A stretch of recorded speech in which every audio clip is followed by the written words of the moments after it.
Hello everyone. आज की इस वीडियो में हम लोग कक्षा 10 की इतिहास चैप्टर 2 की जितने भी ऑब्जेक्टिव है उसके बारे में जानेंगे। लेसन का नाम है समाजवाद और साम्यवाद। इसमें के जितने भी ऑब्जेक्टिव है उसको जानेंगे। चलते हैं सीधे क्वेश्चन की तरफ। पहला क्वेश्चन है, रूस में कृषक दास प्रथा का अंत कब हुआ? तो रूस में कृषक दास प्रथा का अंत 1861 ईस्वी में हुआ था। इसका सही आंसर हो जाएगा ऑप्शन नंबर ए। अगला प्रश्न है, रूस में जार का अर्थ क्या होता है? तो रूस में जार का अर्थ होता है रूस का सम्राट, यानी कि रूस का राजा। कार्ल मार्क्स का जन्म कहाँ हुआ था? तो कार्ल मार्क्स का जन्म हुआ था जर्मनी में। इसका सही आंसर हो जाएगा ऑप्शन नंबर बी, जर्मनी। अगला प्रश्न है, समाजवादी शासन का पहला प्रयोग कहाँ हुआ था? तो समाजवादी शासन का पहला प्रयोग हुआ था रूस में। इसका सही आंसर हो जाएगा ऑप्शन नंबर ए। इसी क्वेश्चन को अगर दूसरे तरीके से पूछे एग्जामिनर, जैसे विश्व का पहला समाजवादी देश कौन था? तो ये था रूस। अगला प्रश्न है, निम्नलिखित में कौन यूरोपियन समाजवादी नहीं था? यूरोपियन समाजवादी नहीं था, तो ये था कार्ल मार्क्स। अगला प्रश्न है, वार एंड पीस। अगला प्रश्न है, वार एंड पीस किसकी रचना है? तो वार एंड पीस ये है टॉल्स्टॉय की रचना। वार एंड पीस किसकी रचना है? टॉल्स्टॉय की। बोल्शेविक क्रांति कब हुआ था? तो बोल्शेविक क्रांति हुआ था नवंबर 1917 ईस्वी में। इसका सही आंसर हो जाएगा ऑप्शन नंबर बी। अगला प्रश्न है, लाल सेना का गठन किसने किया था? तो लाल सेना का गठन किए थे ट्रोट्स्की। ऑप्शन नंबर सी, लाल सेना का गठन ट्रोट्स्की ने किया था। अगला प्रश्न है, लेनिन की मृत्यु कब हुई? लेनिन की मृत्यु हुआ था 1914 ईस्वी में। अगला प्रश्न है, ब्रेस्ट लिटोवस्क की संधि किस दिन किन देशों के बीच हुई थी? तो ब्रेस्ट लिटोवस्क की संधि हुआ था रूस और जर्मनी के बीच। अगला प्रश्न है, रूस का पहला समाजवादी कौन था? तो रूस का पहला समाजवादी ये थे प्लेखानोवा।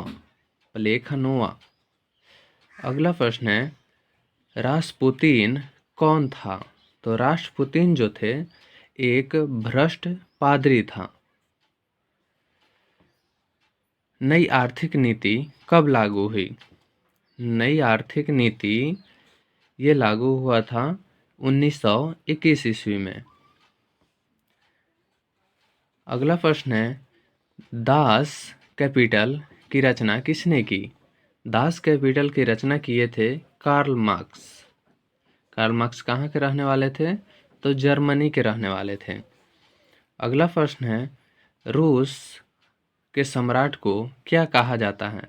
तो रूस के सम्राट को जार कहा जाता है। अगला प्रश्न है, मजदूर दिवस कब मनाया जाता है? तो मजदूर दिवस मनाया जाता है 1 मई को।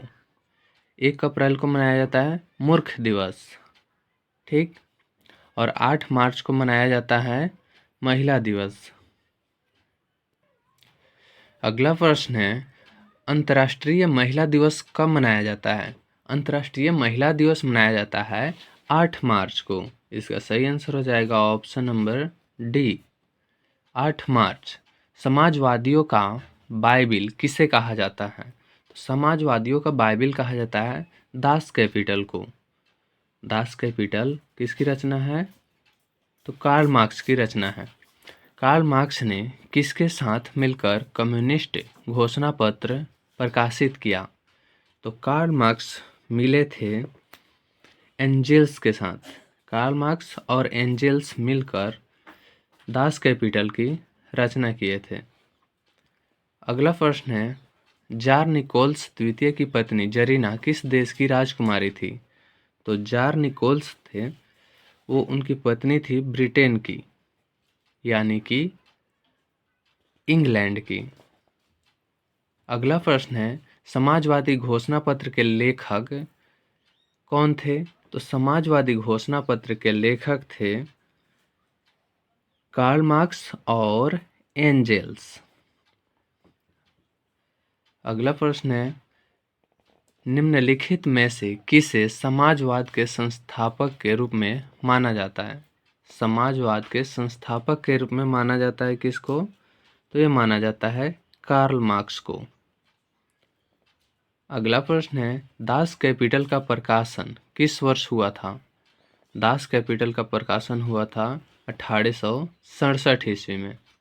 इसका सही आंसर हो जाएगा ऑप्शन नंबर सी, 1867 ईस्वी। रूस की बोल्शेविक क्रांति का नेतृत्व किसने किया था? तो रूस में जो बोल्शेविक क्रांति हुआ था उसका नेतृत्व किए थे लेनिन। लेनिन की मृत्यु हो गई थी 1924 ईस्वी में।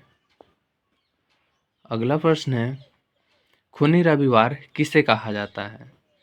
खूनी रविवार किसे कहा जाता है? तो खूनी रविवार कहा जाता है 1905 के रविवार को खूनी रविवार के नाम से जाना जाता है। इसका सही आंसर हो जाएगा ऑप्शन नंबर सी। अगला प्रश्न है, बोल्शेविक दल का कार्यक्रम अप्रैल थीसिस किसने लिखा? जो बोल्शेविक क्रांति हुआ था उस दल का जो कार्यक्रम हुआ उसे अप्रैल थीसिस के नाम से जाना जाता था, लेकिन उसको किसने लिखा था? तो ये लिखे थे लेनिन ने लिखे थे। अगला प्रश्न है, रूस में अल्पमत वाला दल क्या कहलाया? जिसमें कम मात्रा में दल हो यानी जनसंख्या, उसको क्या कहते थे? तो उसको कहते थे मेनसेविक, मेनसेविक कहते थे। अगला प्रश्न है, अंतर्राष्ट्रीय महिला दिवस की घोषणा किस संस्था ने की? तो अंतर्राष्ट्रीय महिला दिवस की घोषणा किया गया संयुक्त राष्ट्र संघ द्वारा, और यह मनाया जाता है अंतर्राष्ट्रीय महिला दिवस 8 मार्च को। अगला प्रश्न है, रूस में प्रतिनिधियात्मक संस्था ड्यूमा का गठन कब हुआ? तो ड्यूमा का गठन कब हुआ था? ये हुआ था 1905 ईस्वी में। ड्यूमा का गठन कब हुआ था? 1905 ईस्वी में। किस संधि के तहत रूस प्रथम विश्व युद्ध से बाहर हो गया? किस संधि के कारण जो रूस था वो फर्स्ट वार हुआ था युद्ध, उससे बाहर हो गए थे? तो ये हो गए थे ब्रेस्ट लिटोवस्क की संधि के कारण रूस बाहर हो गए। अगला प्रश्न है, वैज्ञानिक समाजवाद का जनक किसे माना जाता है? वैज्ञानिक समाजवाद का जनक माना जाता है कार्ल मार्क्स को। ये ज़्यादा दिमाग लगाते थे कार्ल मार्क्स। ओके, मिलते हैं नेक्स्ट वीडियो में, तब तक के लिए थैंक्स।